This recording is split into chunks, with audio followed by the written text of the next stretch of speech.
qisada Richard McCain oo ah nin u dhashay dalka Mareykanka ayaa soo jiidatay dad badan oo caalamka ku nool kuwaasi oo aad ula dhacay qaabka uu isu bedelay fikirka iyo nolosha ninkaasi. Richard oo hore uga tirsanaa ciidanka gaarka ah ee Mareykanka ee loo yaqaano Mariniska kana soo dagaalamay bariga dhexe ayaa dagaaladii uu soo galay waxa ay ku dhalisay in uu nacayb u qaado dadka haysta diinta Islaamka.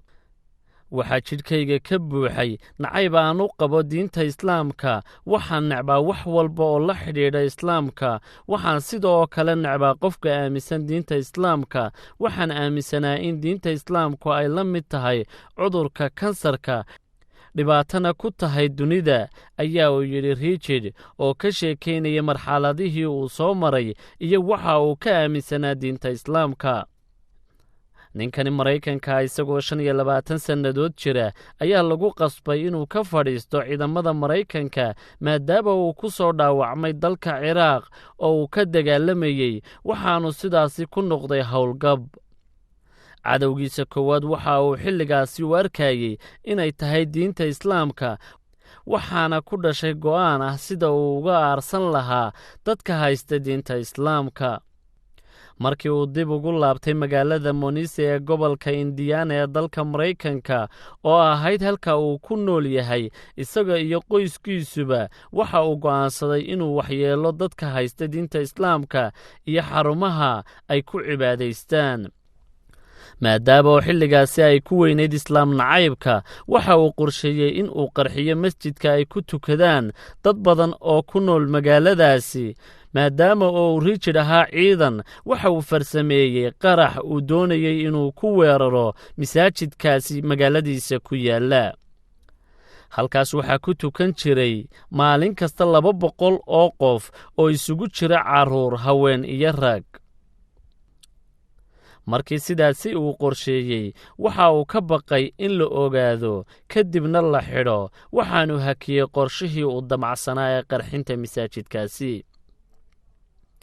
Richard ayaa BBC-da u sheegay inuu intii uu ku guda jiray qorshahaasi ay ogaatay gabadh yar oo uu dhalay, taasoo iskuulka ay saaxiibo ku yihiin arday muslimiin ah. gabadhaasi ayaa kula talisay aabbaheed inuu joojiyo weerarka uu doonayo inuu ku qaado muslimiinta, waxaana hadalka gabadhiisu ay ku keentay inuu beddelo maskaxdiisa, waxaanu go'aansaday inuu tago masaajidka kadibna uu la kulmo muslimiinta halkaasi ku cibaadaysanayay. go'aankaas oo beddelay noloshiisii ku salaysnayd islaam nacaybka. markii uu tegey masaajidka, waxa uu la kulmay Maxamed Sabaah oo ah nin islaam ah kana soo jeeda dalka Afghanistan, waxaanu ka dalbaday in uu doonayo inuu ogaado diinta Islaamku waxa ay tahay. Maxamed ayaa markii uu arkay ninkan, waxa uu gacanta ka saaray nuqul ka mid ah Qur'aanka Kariimka ah, waxaanu ku yidhi orod oo soo akhri, kadibna ii soo laabo oo i weydii wixii su'aala aad qabto oo dhan. xaaskiisa ayaa sidoo kale uu sheegay inay gacan ka geysatay sidii uga waantoobi lahaa qorshaha uu doonayay inuu ku laayo 200 oo muslimiin ah. waxa uu sheegay in mar walba ay ku odhan jirtay dadku waxay isugu jiraan kuwo wanaagsan iyo kuwo xun, waxaana laga yaabaa inaad aragtay kuwo xun ee muslimiinta ee falkan ha ku degdegin. ninka Mareykanka ayaa markii uu soo akhriyay Qur'aanka Kariimka, waxa uu sheegay inuu soo ogaaday in dhammaan waxyaabaha ay daliishadaan kooxaha islaamiga ah ee jihadoonka ah aanay waxba ka jirin.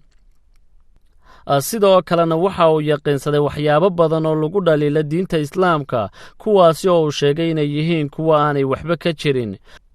waxaanu sidoo kale sheegay in wixii intaasi ka dambeeyey uu go'aansaday in wakhti badan uu ku bixiyo kitaabka Qur'aanka ah si uu wax uga fahmo waxa ku qoran.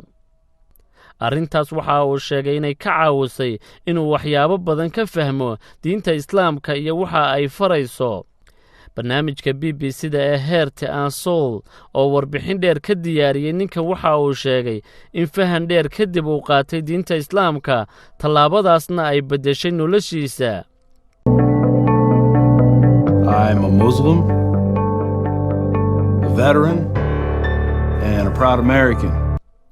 Richard waxa uu haatan hogaamiye iyo wadaad ka yahay isla masaajidkii uu doonayay inuu qarxiyo 2 sano ka hor waxaanay qisadiisu soo jiidatay dad badan oo ku nool caalamka dushiisa.